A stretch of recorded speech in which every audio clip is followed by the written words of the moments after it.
Bien, bonjour à tous. Alors, dans ce nouvel épisode, nous allons présenter, comme dans l'épisode précédent, la réalisation d'un élément de l'aménagement intérieur de notre poste d'aiguillage. Alors, aujourd'hui, comme on peut le voir au centre de la vidéo, il s'agit du porte-manteau sur pied. Alors, encore une fois, nous sommes inspirés des photos du poste d'aiguillage de Chalon-sur-Saône, où on voit effectivement ici un tel objet qui se trouve devant la fenêtre. Alors bien sûr, il existe un très grand nombre de designs pour cet objet que l'on trouve sur internet. Alors on a choisi un design relativement simple à réaliser en scratch. Voilà, donc c'est ce design là qui nous a inspiré pour ce poste d'aiguillage.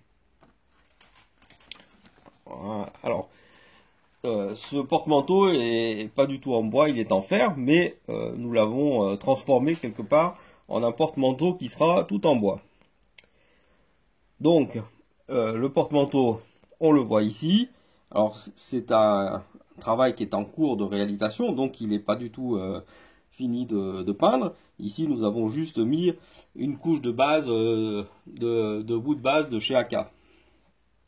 Voilà, et puis pour montrer avec une veste ce que ça donne.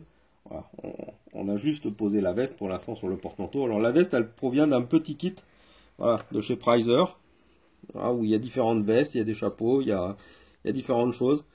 Donc il s'agit voilà, du kit de chez Preiser 10 658, dans lequel on a prélevé plusieurs éléments qu'on retrouvera dans l'aménagement intérieur de notre poste aiguillage dans une prochaine vidéo.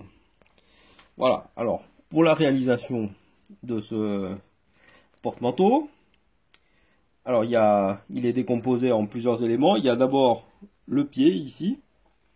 Alors le pied, il est fait en croisant deux bandes de carte plastique, donc qui font 0,56 x 1 mm.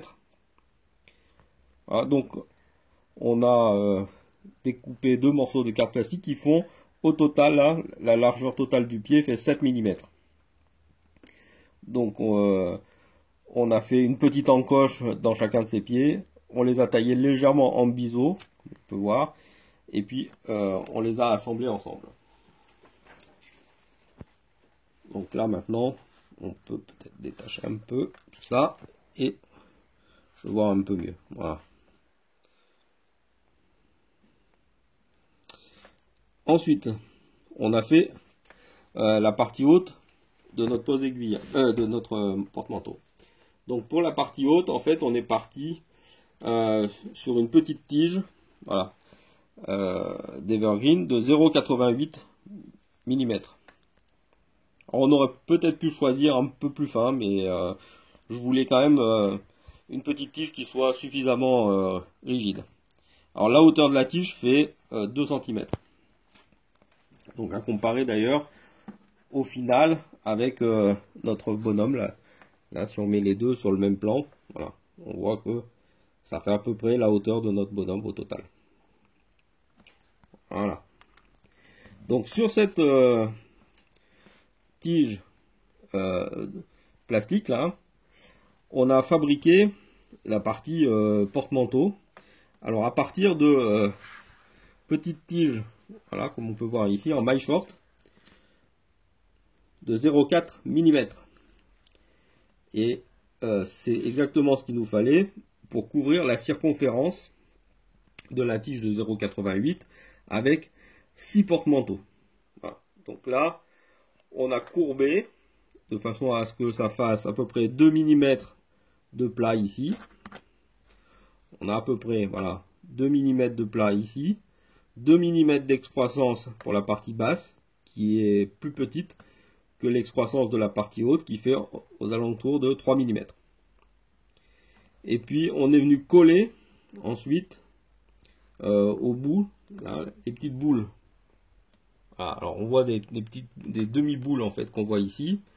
Donc là, pour faire ça, hop, là, on a utilisé cette fois-ci de la tige Evergreen de 0,75 mm.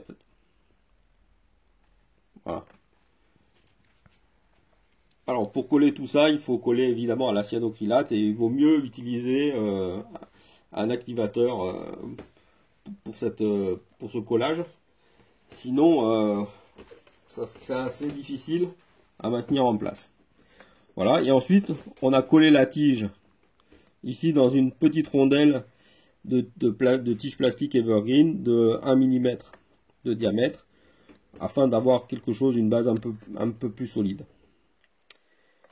Voilà, donc ensuite on a peint la partie en maille short ici avant de faire la couche de base. On la peint toujours avec le primaire d'accrochage de chez Decapod. Voilà. Et puis ensuite, une fois que ce primaire d'accrochage est sec, on est venu peindre à ce moment-là une couche de base.